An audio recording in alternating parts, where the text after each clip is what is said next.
Минасан коничва. За ингээд та бүхэндээ N3 төвшний 130 орчим дүрмийг хүргэхэд бэлэн болоод байна. Өнөөдөр яг энэ цовруулын эхний хэсэг болох 9 дүрмийг тайлбарлах болно. За энэ 9 дүрм ямар учиртай вэ гэхээр А-гийн игнэ буюу А, И, У, Э, О гэсэн үгсүүдээр ихэлсэн дүрм гэж ойлгож болно. За тэгэхээр дараагийн дүрмүүд маань ямар дараалал орох вэ гэхээр яг цагаан толгойн дараалалаараа К-гийн игнэ, С-гийн игнэ, Т-гийн игнэ гэдэг ч юм уу те ингэж орж явах болно. Энэ маань бас учир шалтгаантай дүрм үзэж байгаа, дүрм одоо давтгаж байгаа та бүхэн маань энэ бүх дүрмийг мэдээж үзэж болно нээлттэй. Бас мэддэг дүрм байгаа, бас мэдэхгүй дүрм байгаа тийм үү? Тийм учраас зөвхөн мэдэхгүй дүрмээ үзмээр байна. Зөвхөн мэдэхгүй дүрмээ хайж олмоор байна гэж байгаа хүмүүст маань бол яг энэ цагаан толгойн дараалалаараа дүрмүүд оруулчих юм бол одоо хайхад илүү амар, таны цагийг илүү хэмж өнөө гэж бодсоо. За ингээд өнөөдрийнхөө цоврал 9 дүрмийн эхний дүрм рүүгээ орцгоё. За эхний дүрм болохоор АУ гэж дүрм байна. АУ, аймас. Энэ дүрмийн утга нь болохоор яг дангаараа бол нэгдэх, зохицох, нийлэх, таарах гэсэн утгатай байгаа. Энэ үг маань өөр үйл өгтэй нэгдээд дахиад шинэ үйл үг үүсэж байгаа. За ингээд хоёр үг нийлээд утга нь ямар болох вэ гэхээр дандаа харилцан тэгэх, харилцан ингэх гэсэн утга илэрхийлнэ гэж ойлгож болно. За жишээг хэлбэр унших юм бол илүү ойлгомжтой байгаа гэж бодож байна. Коматта токива таске аймашо. За энэ болохоор хэцүү байдалд орсон үед нь, хүнд байдалд орсон үед нь тийм ээ бие биедээ харилцан тусалцгаая. Таске машо гэх юм бол тусалцгаая гэсэн үг юм боловч таске аймашо гэх юм бол илүү өргөн хүрээ хамраад бие биендээ гэсэн утгыг илүү хүчтэй илэрхийлж гэж ойлгож байна. За дараагийн үг болохоор тестоно киккага кайтеките тэнсүо мисэата. Шалгалтын хариу ирээд тэгээд шалгалтын дээр авсан оноогоо мисэ аймашта буюу харилцан бие биедээ үзүүлсэн. Мисэ машта гэдээ дуусчих юм бол жишээлбэл яана тэр үзүүлсэн гэдээ дуусчих жоохгүй те. Эсвэл би үзүүлсэн юм харин мисэ аймашта гэх юм бол хүмүүс хоорондоо бие биендээ үзүүлсэн гэдэг илүү өргөн үрэг хамарж байгаа гэж ойлгож болох нэ. За хоёр дахь дүрм рүү ингээд орё. Икура темо доннани темо. Энэ утга нь болохоор зэрэггүй хичнээн тэгсэн ч хичнээн гэсэн ч хичнээн хичээцүүд гаргасан ч гэсэнтэй нөлөөлөхгүй, үр дүнд ямар ч нөлөө байхгүй гэсэн утгаар хэлж байгаа. Ингээд жишээ хэлбэр орцгоё. Икура таnomарете mo окане wa kashimasen yo. Чи та хичнээн гуйсан ч гэсэнтэй би мөнгө зээлүүлэхгүй гэсэн утга. Дараагийн хэлбэр икура бинкё шите mo нихонго ga jouzu ni naranai n desu ga dou sureba ii desho ka. Гэл хичээлээ ингээд үнэхээр ингээд ишокими хийгээд байгаа тийм ээ. Яаж хичээсэн гэд Япон хэл дээр сайжрахгүй байна. Яавал дээр вэ гэсэн утга илэрхийлж байгаа. За дараагийн сүүлийн жишээ хэлбэр маань доннани аямарете mo аната no yatta koto wa yoroshimasen. Чи яаж надаас уушлахгүйсэн бэ? Чиний хийсэн зүйлийг би зөвшөөрөхгүй, хүлээн зөвшөөрч чадахгүй, уучлах чадахгүй гэсэн утга илэрхийлж байна.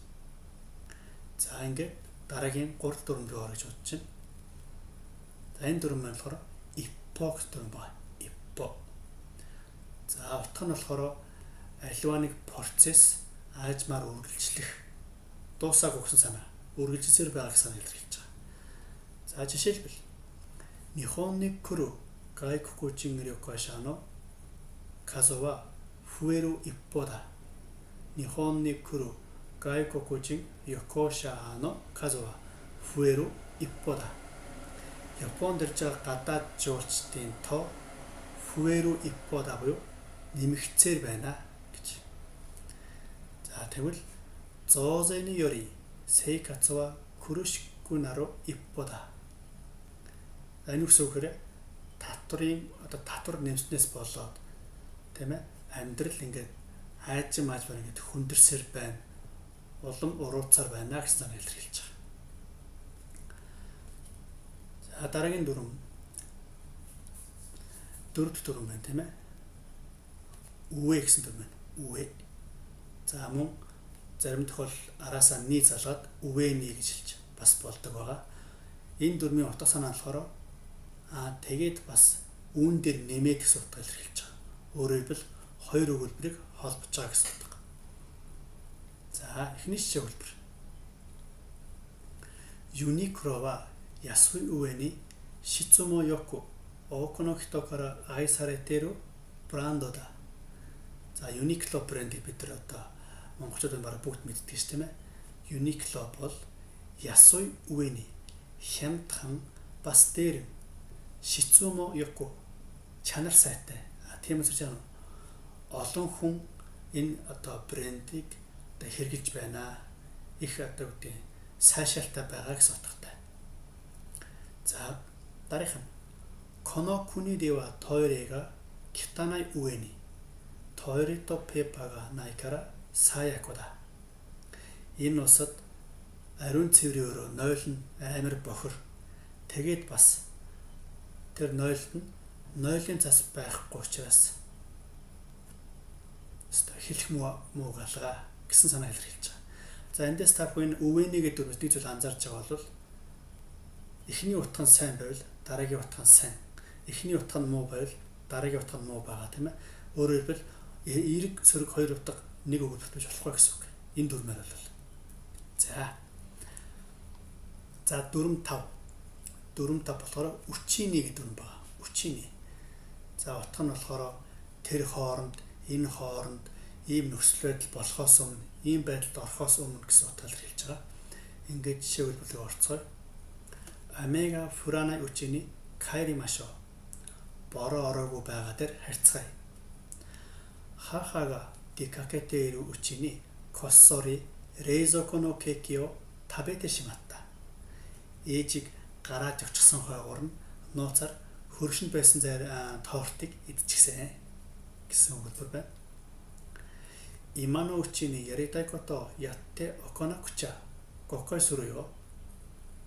За яг одоо л тийм ээ энэ боломжийг ашиглаад хиймээр байгаа зүйлээ хийхгүй бол дараа нь харамсч магадгүй шүү гэсэн утгатай өгүүлбэр байна.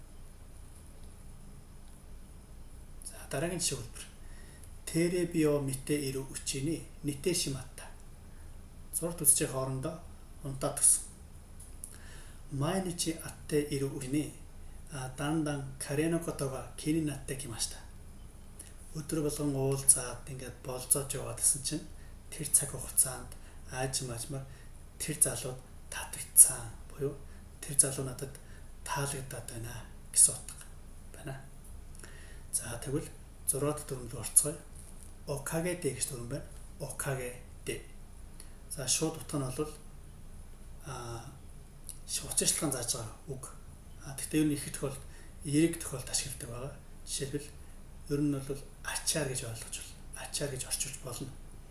Таны ачаар, та бүхний ачаар гэж бид ярьдаг шүү дээ, тийм ээ. Маш ховор тохиолдолд энэ окаге гэдэг нь болохоор сөрөг утгаар ашиглаж бас болно. Жишээлбэл бид ярьдаг шүү дээ нөгөө. Чиний ачаар л тэгчлээ гэж яжсан маягтай ийм сөрөг утгаар ашиглах үг байдаг. Тэгвэл энэ окаге гэдэг дүр тэгж ашиглаж болох нэ.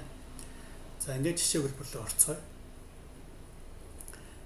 Рикши no гейму no окаге де Нихон no рикши ni ковашику наримашта. За ингээд түүхтэй холбоотой тоглоомын ачаар Японы түүхийн талаар маш сайн мэддэг болсон. Сенсей no окаге de JLPT N3 ni гоугаку декимашта. Багшийн ачаар N3-д тэнцэж чадлаа. Каножо no окаге de боку wa маиничи сиавасэ да. Түүний ачаар би өдөр бүр аз жаргалтай байгаа гэсэн утга байна. За ингээд 7 дахь дүрмөнд орцгоё. За энэ дүрм маань болохоор окини гэж дүрм байна. Окини. Утгыг бид болохоор тотомд гэж ойлгож болно. Тотомд.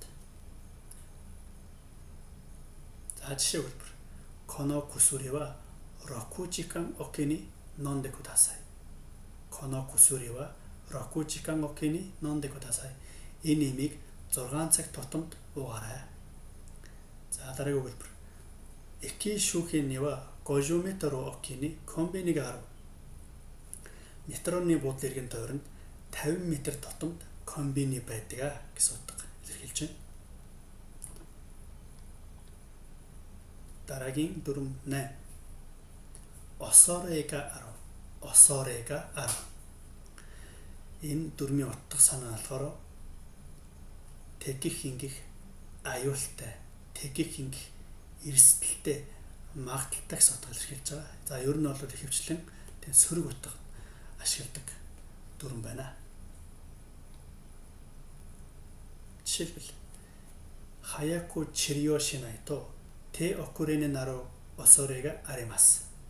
Хурдхан шиг имчилгээ хийхгүй болвол тэ окурэний наруу осорега аримас буюу оройч магадгүй шүү. Ороодох аюултай шүү гэсэн утгаар илэрхийлж байна. Дараагийнх нь аштава о амэни йори коузуй но осорега аримас. Ноде чуйшите кудасай. Аштава о амэни йори коузуй но осорега аримас ноде чуйшите кудасай. Маргааш их хэмжээний борооны улмаас үер болох эрсдэлтэй аюултай учраас одоо анхаарал болгомжтой байгаарай гэсэн утгаар илэрхийлж байна. За өнөөдрийн хамгийн сүүлийн дүрм о та гэд дүрм ба. За энэ дүрмийг бол бид нар яг амьдрал дээр айгүй их сонсч ирсэн байх гэж би бодож байна. Ер хүндэтгэлийн хэл гэж ойлгож болно. Гол утга санаа нь болохоор тэгж байна, ингэж байна, тэгэх ингэ гэсэн утгатай. Хамгийн гол нь хүндэтгэлийн хэл гэдэг нь сайн тогтоогод авах хэрэгтэй. Жишээ хэлбэр. Доно йона охияо осагаши desu ka? Доно йона охияо осагаши desu ka? За та ямар өрөө хайж байгаа вэ? Та ямар байр хайж байгаа вэ? Хэрвээ бид нөгөө туристийн байр яагаад гадуур нэг фото сангуудаар явах юм бол ажилт нь бол ийм асуулт асуух юм шүү дээ. За сүүлийн жишээ хэлбэр. Кашидаши кадо буюу тошо кадо о омочи desu ka? Кашидаши кадо о омочи desu ka? Танд номын сангийн карт байгаа юу гэсэн утгаар илэрхийлж байгаа. За ингээ өнөөдөр та бүхэндээ Агийн игнэний нийтдээ 9 дүрм тайлбарлалаа. Дараагийн бичлэгээр болохоор Кагийн игнэний дүрмүүдээр уулзцаая. Ингээд анхаарал тавьсанд баярлалаа.